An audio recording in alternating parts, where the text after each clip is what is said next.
guys. Welcome back to another episode of the Web3 Quick Bites, the podcast where we jam to the latest beats in the decentralized world and chat with some of the brilliant minds in the Web3 industry. I'm your host, Olabisi, and today I'm thrilled to be joined by Onyeka Adedayo, a marketing powerhouse who's been crushing it in the Web3 space since 2021. Onyeka has spent the last few years helping projects nail their growth, content, and community strategies. She founded Create, which helps digital skill enthusiasts kickstart their careers, and she's known for her practical, straightforward approach. What I love about Oyeka is how she spots opportunities where others don't and turns conversations into connections. On today's episode, we're talking about marketing to crypto consumers, building communities that last, and what separates the Web3 project with staying power from the rest. So, grab your favorite drink, get comfortable, and let's jump into this conversation. Hi, Onyeka. It's so great to have you on the show today. Hi, Olabisi. Thank you so much. I'm super excited to be here. It's been a long time coming. I'm glad to have you on the show today. How are things going over at Create? Fine, thank you. We're currently working on an in real life event for the first time, and we've been doing all that we can to ensure that we get the numbers that we want, as well as the partners and sponsors that we want as well. That sounds cool. Sounds cool. All right, then. So, my first question for you today will be your journey into the Web3 space. Everybody has that journey, how they got into this space. Some by chance, some they heard from a friend, some by accident, but we all found our way into Web3. So, what's your own story? Because I knew you entered the Web3 space in 2021. What was your background before that? And what specifically drew you to make the transition into blockchain and crypto marketing? All right, thank you so much for that question. Naturally, always been doing a bit of marketing.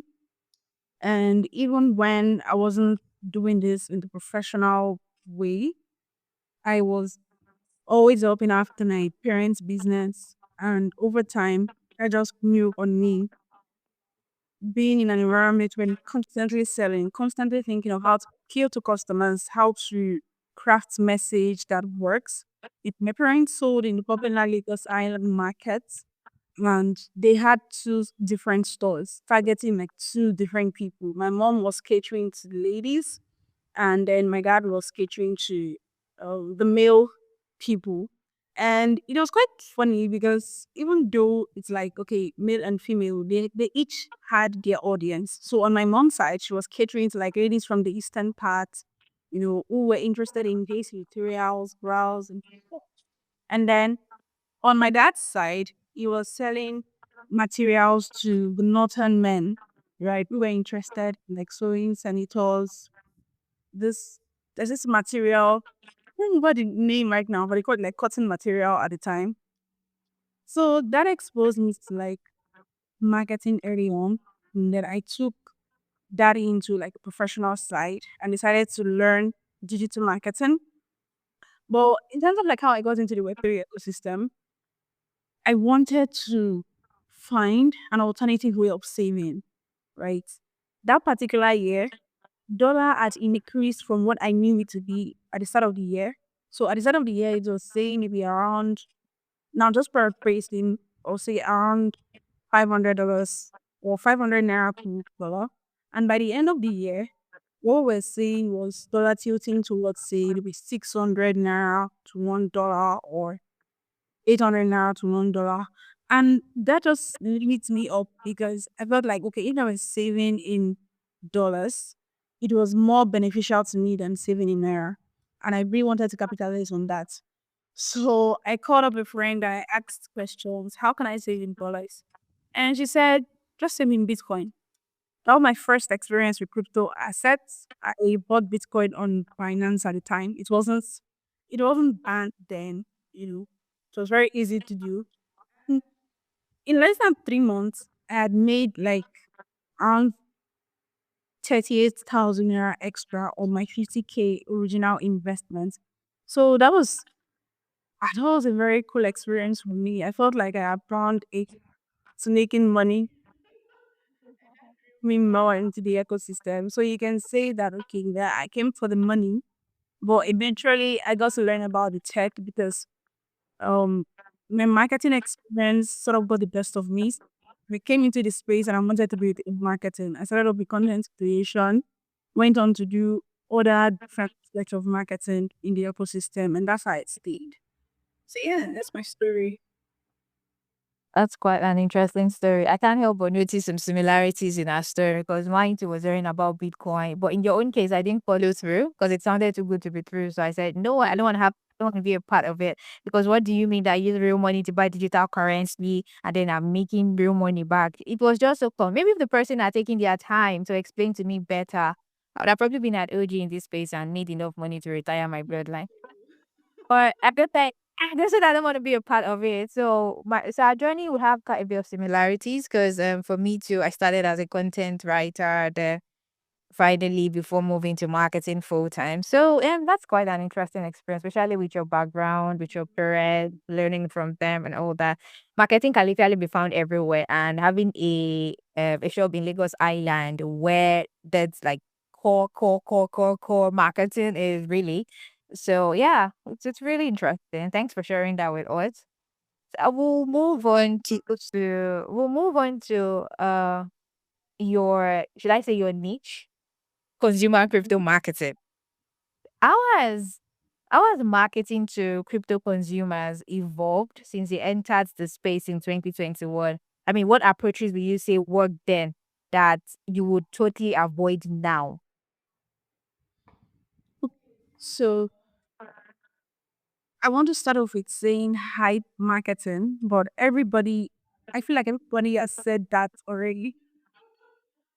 We got into the ecosystem. That was what sold people.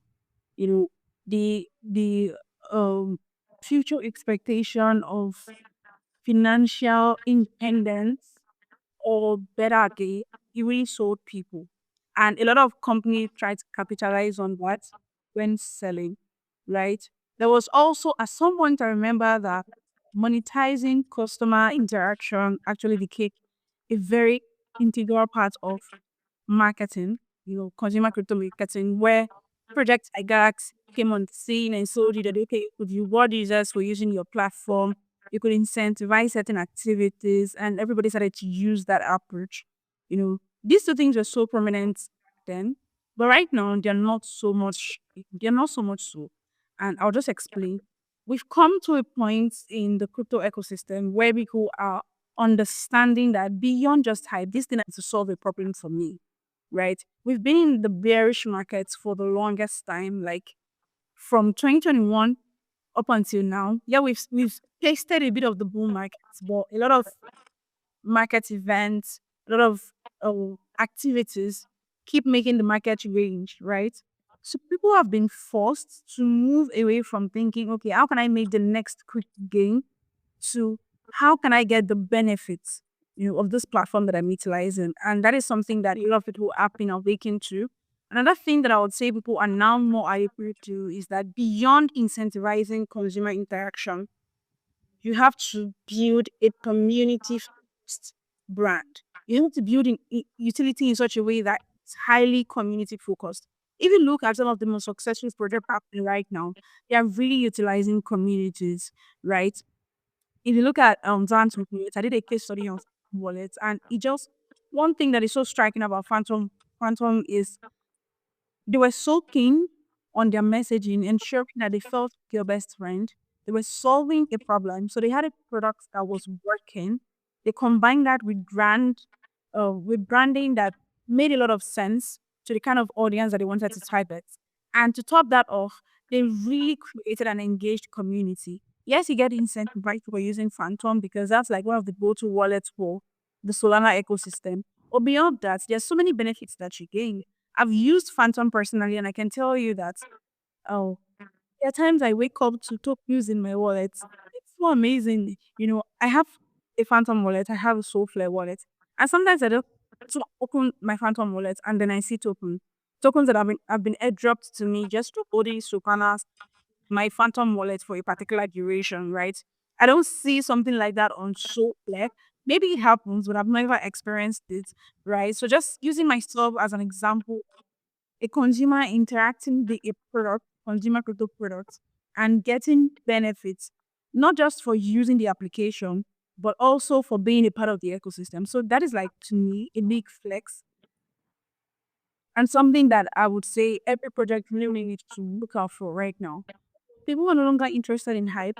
People are no longer just interested in okay, incentivize me for my activities because even sometimes activities they take a lot from you, right? Some guys sit up to all you, get a Discord role, do this, do that. And sometimes when you get this Discord role, it takes a lot. I remember my experience with Nibiru Chain. I was farming the airdrop attack. And one of the activities that they told us to do was to get a particular role on Discord, right? A likely human role. And I tried so hard. I did every single thing, but then I tried so hard and I couldn't get that on Discord. Guess what? All of my incentivized earnings were nowhere to be found. I couldn't assess them because why? I didn't get the role on Discord.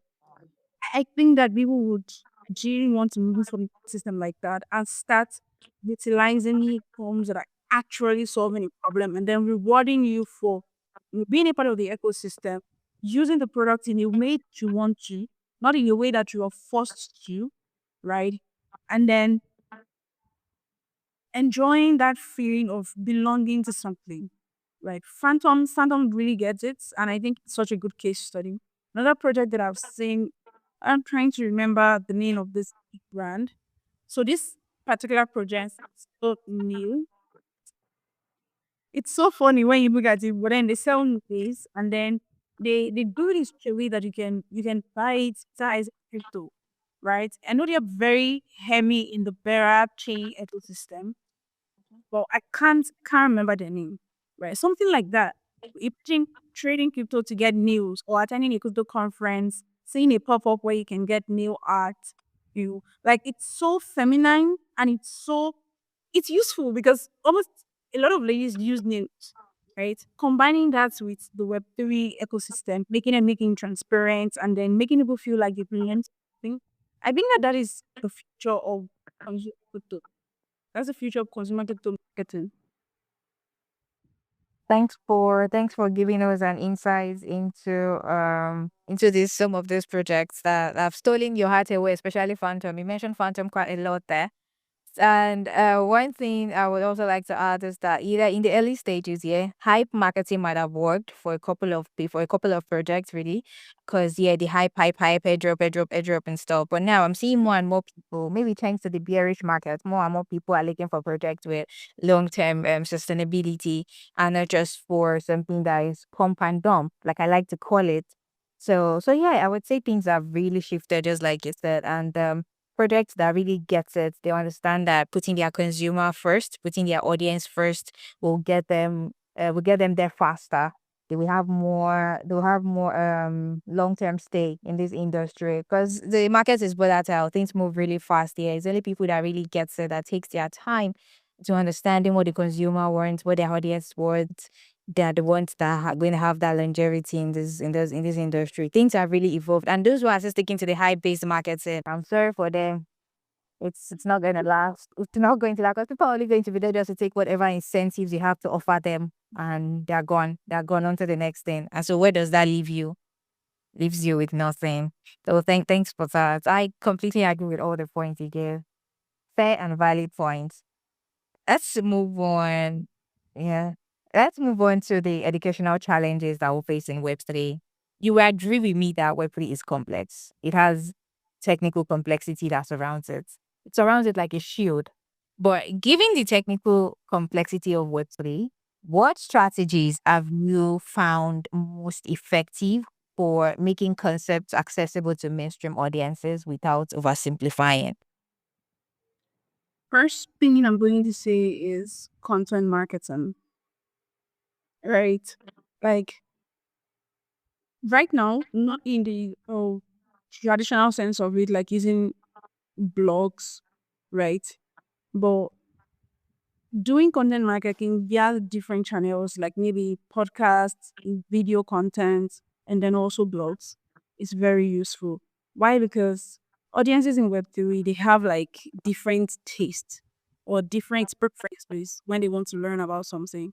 So I carried out like a user research at one time and I noticed that have a preference for learning about certain projects change depending on the person's levels of, should I say, crypto awareness. So for those who were crypto curious, they said they would prefer to watch a video. They would prefer to be guided through thought, right? For those who were already savvy investors, they said enjoy they would enjoy doing their own research, checking Google, reading blogs and stuff. And then for the higher level, for say like a business owner who has an amount of money to invest in crypto, he said he was going to go to the websites, he was going to check like other media platforms to see what blog has been written. And then he mentioned a bit of like YouTube, soaring YouTube and checking videos that elaborate on what he wanted. So I think that any who is trying to break down the technical complexities of Web3 right now so that they can onboard an audience, they need to utilize a bit of content marketing, right? Another thing that they need to utilize heavily is partnerships and integrations, right? So in doing a couple of research this year, one I really stood out for me is the power of partnerships, right? It makes a lot of things easy when you don't have to say, be manually explain, when you can connect your products to something and then make it make sense for the user. I'll give an example. So, say for example, you have, uh, let me use a Nigerian example. You have OPay as a very large payment company, and then you have Alibaba where many people go to shop for items, right? OPay currently is integrated on Alibaba in such a way that people can easily make payments on AliExpress, using their OPay accounts or using their OPay accounts. They don't have to keep explaining to people that, okay, this is what you can do with us. You can make international cross-border payments and stuff like that. They just have to show you how it works, right? And one of the key ways to make it happen is through partnerships and integrations. Another thing that you can think about in the case of, say, like Web3 projects is integrating with projects that matter. So, you have, you have a platform like Phantom collaborating with a new project to ensure that when people take specific action, or better still, let me use a real like scenario. PayPal collaborated with Phantom to launch their PayPal USD. Now, what benefits did this bring to users? The benefit it brought was that people could easily make transfers, like they could on-ramp crypto using their Phantom wallets directly with PayPal. And also, they could buy PayPal USD on Phantom without paying any transaction fee. That automatically removes the friction of you thinking, how can I begin to use this particular asset? Right? Because many a times people download crystal utility products, and the first challenge is the onboarding, where you may need to like fund a particular amount for you to do something, or you want to carry out transactions and then you have to pay that. That's also something interesting that Sonic is doing that I would really want to commend them for. So Sonic came on the scene, upgraded from Quantum, and they are creating their ecosystem in such a way that whatever project is building on the Sonic chain, they can immediately onboard users without worrying about gas fees for first time transactions. Like I think that is so key, and it's one of the ways that you can easily explain or easily get users to understand your product when you remove that onboarding friction, making it more accessible to people, and then utilizing partnerships and integrations to ensure that they see how it works. You're not just telling them. And finally, I'm going to say is Venice, right? Any opportunity that projects get to speak with their users in real time, I would recommend that they take it, right? Because there is so much effect that you made when you're speaking with someone in person, maybe communicating over digital device. Right? They get to see your expressions, they get to hear your examples, they get to hear your learning experiences, and it forms a better forms a better perception in the mind of the user than through the regular digital coaches. So these are the three ways that I would say repairing projects can break down technical complexities. to onboard like new users. Thank you so much for that. That was a detailed answer. And then, again, I agree with you because I know education is one of the main things that we need to be able to break down the technicality that surrounds Web3. And if we're looking to get more people on board into this space, we need to educate them. We need to show them. We need to break things down in simpler format for them to be able to understand. And I mean, if people don't understand something, I don't think they want to be a part of it. So yeah, I I completely agree with you. Thanks for the detailed answer. So moving on, let's talk about community growth.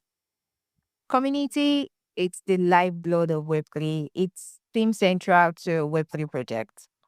What are the most common mistakes you've seen projects make when trying to build engaged communities?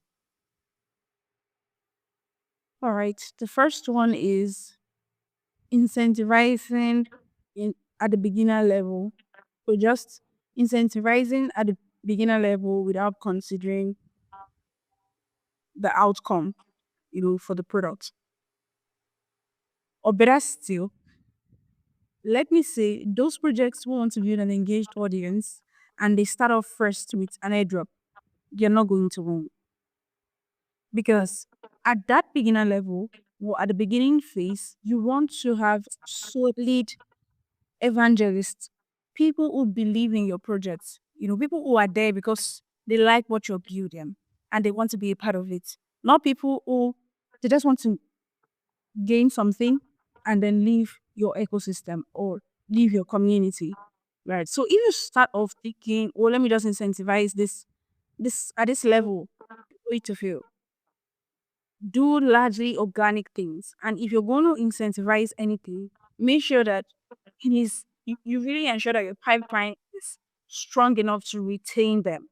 So if you are going to incentivize, as opposed to saying let's launch an airdrop and then get 8,000 people into a community, right? Or say stuff like refer a friend and get rewarded, right? For every referral. You could be more specific. You could say download our app, you know, download our app, get rewarded for performing a particular transaction, but this benefit or this reward only applies to community members. Ideally, what that would mean is that community members or people who are in the community would want to join your community and then perform that action so that they can get rewarded. That's how you should be thinking about building a community early on, right? The next thing that you need to do to ensure that you're building it right is providing an avenue for people to speak with you. So providing an avenue for feedback, right? So if you want to build an engaged community, you can't do it uh, at separating the team you from the community members. Community should be like that one separate place where people can ask questions and even get an answer from the CEO. That kind of relatability, it does a lot in the minds of the user, and it also helps to build trust and build closure, right? When they see that, oh, you're easy to reach, they can always share their problems. They can always give feedback and you iterate on it, right? And then you are communicating as often as possible, ensuring that they know when their feedback is being you taken. So say, for example, you have a project that you recently launched, and maybe you have a winning product or an MVP, and a user tries to do something on the application and notices a problem. And it says in the community, hi project CEO or hi project admin, this is the challenge I'm facing. I would recommend you do this, you know. When that solution finally comes, it could be nice to link back to the first comment and say, hi, user A, we've been able to integrate your suggestions and this is the outcome. Do you mind testing it out and letting us know what you think about it now?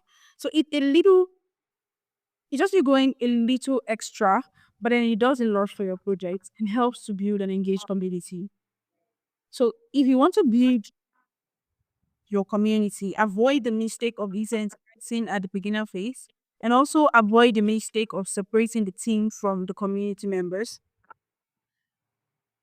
Third thing that I'm going to add is avoid treating your community as an audience rather than an ecosystem. So What that basically means is the community should be your sounding board for ideas that you want to that you want to implement, right? So don't just come there, make announcements without any sort of interaction. Always try to speak to your users, right? Always try to speak with them and make sure that beyond just maybe financial speculation, if you have it open, you are actually communicating. You have a clear P20 guideline, rules, activity plan for every week. It is a little thing, but it goes a long way. I've seen this work for Cookie 3. They are a marketing platform, Web3 Marketing 5 platform. And one of the things that they do that is really remarkable is they have like an activity calendar week on week where they talk about, "Hey, for this week, this is what we're going to be doing." And at every interval, when it's time for a particular activity, they engage, they ask questions, they get users to be involved, they reward people for being part of the activities. And it keeps their ecosystem going, keep the community thriving. So if you want to build an engaged audience, don't make the mistake of, not communicating clearly or just incentivizing without thinking of the bottom line. What does it drive for you as an organization? What impact is it driving for you as an organization? Then separating, like keeping the team separate from the community. Ensure that the communication is a two-way system. You're speaking with them and they're also sharing feedback with you. So that's what I'm going to say in answer to that. Thank you. Thanks for that. So I have a follow-up question, which is how do you balance creating genuine community engagement versus the metrics-driven approach often demanded by project stakeholders? All right. Thank you so much for that question. So, one way that you can ease that tension, because I totally get it. While marketers think that, you have to be organic, you have to be authentic, build this relationship with the team, a lot of founders want instant results, right? So, the first thing that you're going to have to do is to think in terms of active followership. You can't convert users. You can't get them to take you can't get them to take any action unless they are really interested in what you're doing, right? So that should like be the first key thing that you're looking at, building active participation, right? That should be the first metric you're tracking. How active is your community? How many people on average are engaging? What is your retention strategy like? What have you put in place? Onboarding is such a key aspect of community retention, right? And I think that more Web3 communities should take it seriously. A couple of communities that have implemented this and it worked for them, I've seen lately, for outside Nigeria, is the John Nation community. You also have the Safari Club community. You have um, the Marketing Cabal community. So these are foreign communities, but a process that I've observed, you have to sign up or you have to apply to join. And then not every single person gets in. You are going to be vetted before you get in. And even when you get in, you're going to have scheduled interviews before you can fully say, okay, I'm a member of this community. Now I'm seeing that process automatically initiate with that. Okay, this is not a community I want to be because the process isn't easy, right? The process to join isn't easy. But then I know that not every project can be able to do community onboarding like this because they may have like a larger influx of people wanting to join the community. But then again, the onboarding or the in-person chats are also important. Try to see if you can schedule like one-on-one conversations with your community members. If you're building like a consumer crypto product, it goes a long way to helping to understand like where your customers are coming from, what their experience has been, and how you fit into the vision that they want for themselves, right? From using your product. So that is the first building like your active audience. The next thing that you're supposed to look at for ensuring that you're balancing community engagement with the metrics that are expected is always tying community activities to real impact, like real organizational impact. So, if, for example, as a community manager, you've been mandated to maybe get 10% of new entrants into the community to perform a particular transaction perform an action on your project application, you already know that community activities that you're going to be creating should have to tie to that goal. So if I'm building like a wallet service or think of anything in mind, if you're building a product that required users to perform action, as a community manager, one of the things that I'm going to be looking at is okay, what kind of community activities can we get that ensures that users use your platform? So in case of maybe like a wallet application, you're going to be thinking, how can I tie community activity or community campaigns to wallet activations or to wallet transactions? That's how you'll be thinking. So if you are going to offer a reward, just like the example I gave earlier, where you say do this and this in app and then you get rewarded, but it only applies to community members. That is one way to go, right? So you always want to ensure that community campaigns are fitting into that bottom line. That's the second thing that you need to focus on. So first, active participation. Ensure that the community is growing and the people are active. But to do this, you need to ensure that your onboarding process is really um the word coming to mind is cohesive, but I don't think that that's the right word. Right. Basically, your onboarding process needs to be tight enough to keep people in. And then you need to ensure that community campaigns are done with the end goal in mind, not just done for community activity's sake. So yeah, those are the two ends that can really help you with balancing like community engagement with the metrics driven approach demanded by projects. Thank you so much for that. That was like a mini MBA or a masterclass on how to, yeah, how to create, how to engage your community members and how to grow a long lasting community. I'm sure for anyone who is currently listening to this, it's really going to come in handy and help community manager out there that is listening to this to help them grow and scale their community faster. Moving on, having worked with both startups and foreign companies, have you noticed cultural differences in how Web3 is approached across different markets or regions? All right. Yes, I have.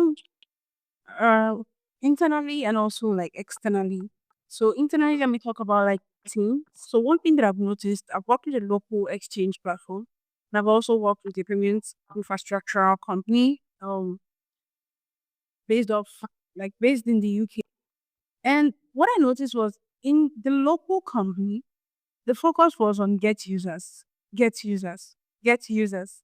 And in the foreign company, the focus was on making the products better, iterating, making sure that everything worked the way it needed to work, right? Like, such a striking difference in just the approach being taken by these companies, right? And another thing that I would say I observed working with, these two strata is,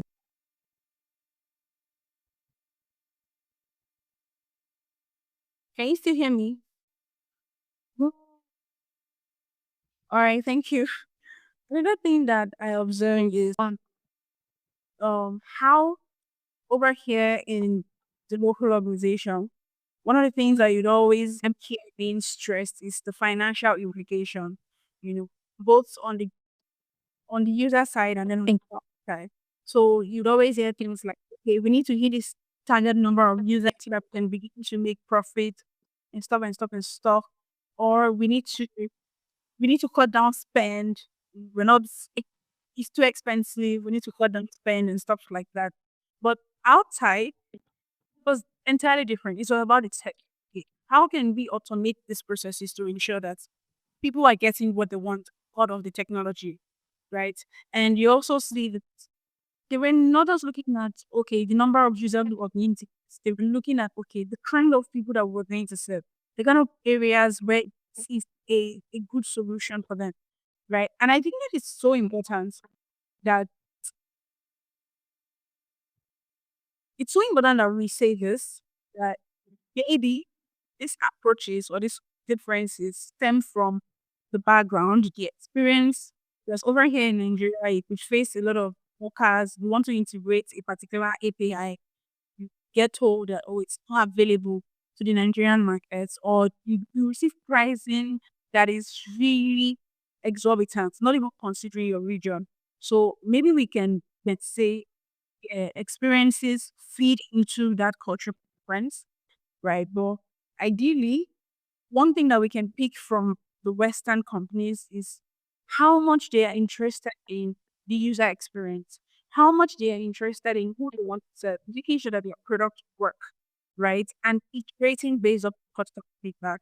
So that's something that I really noticed in these two organizations, and what I think like our local organizations should, learn. Yeah. Right. I mean, given what you're saying now, do you think the local companies here, they are more user focused? They are not focused on getting users because they want to make profits ASAP, or they just want to make their money immediately? Is that why? Is that one of the factors that contributed to them being user focused and they just want to make users, they just want to get the users, they just want to get users? So again, not every organization might be like this, because we've had new successful companies coming out of Africa, Nigeria, right? I'll just say that um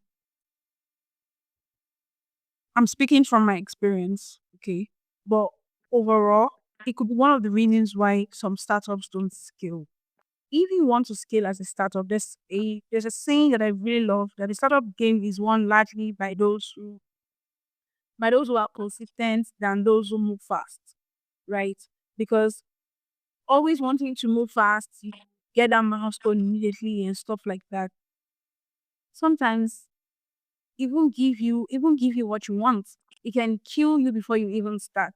I worked with a local exchange company a few years back in 2021, and they were keen on growing their user base. They even launched a token in Trapple. I was an advocate for getting people to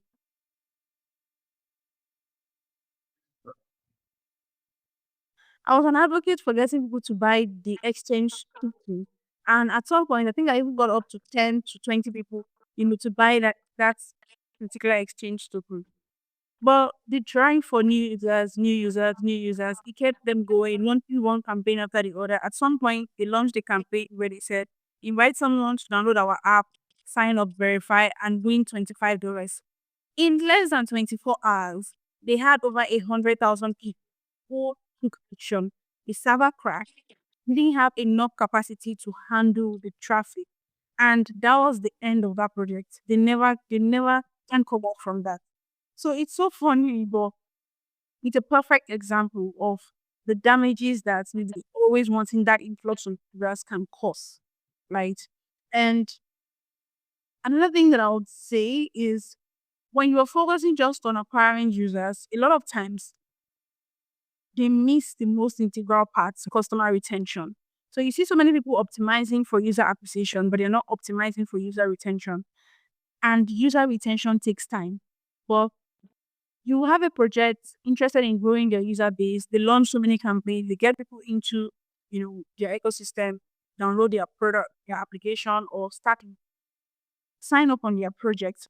But now, building a relationship, fostering trust, in the mind of a customer, it takes time, and it takes a lot of touch points, a lot of consistent messaging, to get there. But they don't have that. That's another reason why projects fail. So for me, I would say that if project want to succeed in the local scene, they need to shift from, user acquisition, to optimizing the user experience and user retention strategies, right? Then they also need to move from the perspective of, we need 1 million users to be able to grow or to be able to scale. It's not true. Beyond maybe making a post on LinkedIn and getting earned media in publications, it's not driving the traction that you would expect it to drive. What is the essence of having 1 million people on your application who is not even contributing maybe an average of what keeps your project going in lifetime value, right? It doesn't make any sense. Having 1 million people who are not even spending up to $1 on your application, and you need maybe like $3 to make profits off of every user.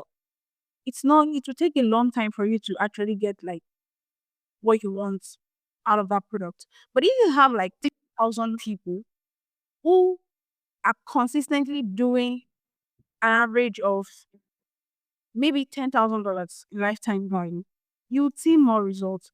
So I think the focus really needs to shift from just acquiring users or getting numbers to user retention and then lifetime value.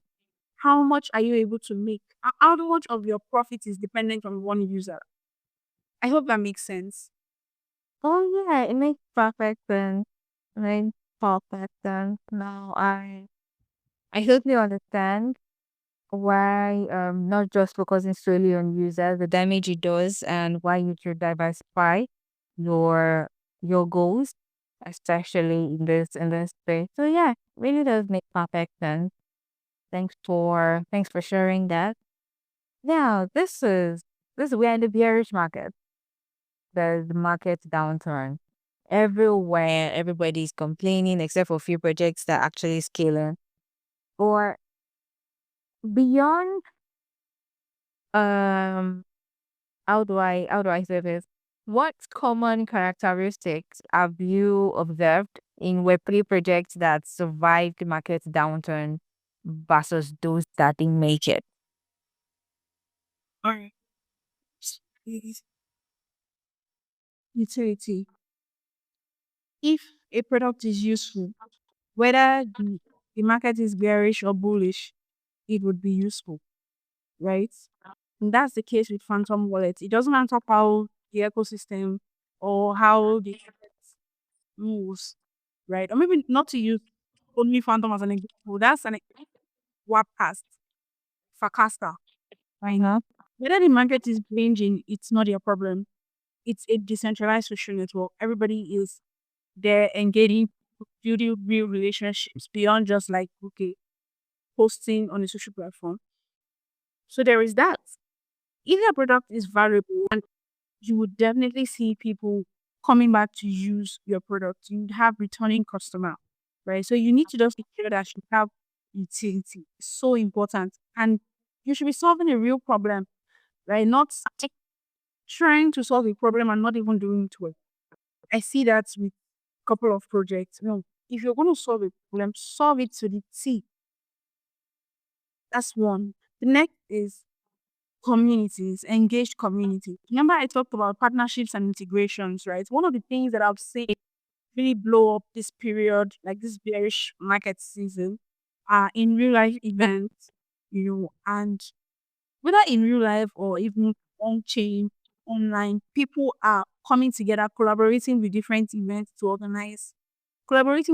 communities and partners to organize events. And I think that that is so important. One of the ways that you can actually go to hack um your digital presence or go to hack your product awareness of users.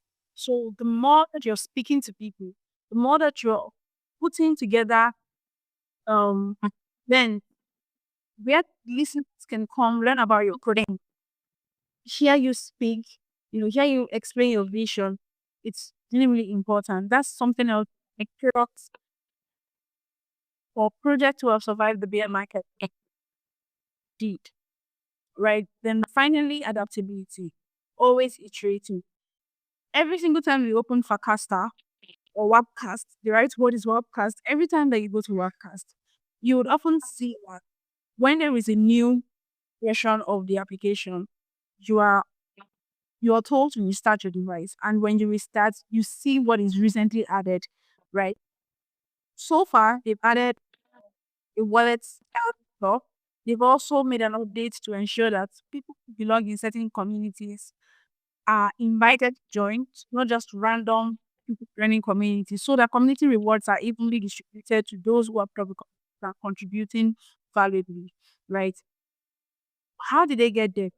Stability, sharing user feedback, and using that user feedback to inform product iteration. So these are the three things that are really, really going to help project survive the bear markets. First, utility. Second, engaged community. And finally, adaptability. Well, thank you so much for that. And that wraps up today's episode of the Web3 Quick Bites podcast. We hope you enjoyed the discussion. If you have any feedback or questions, please reach out on social media at Web3 Quick Bites or send an email to web3quickbites@gmail.com. Thanks again to our guests, Onyeka, for joining us today. And thank you, listeners, for tuning in.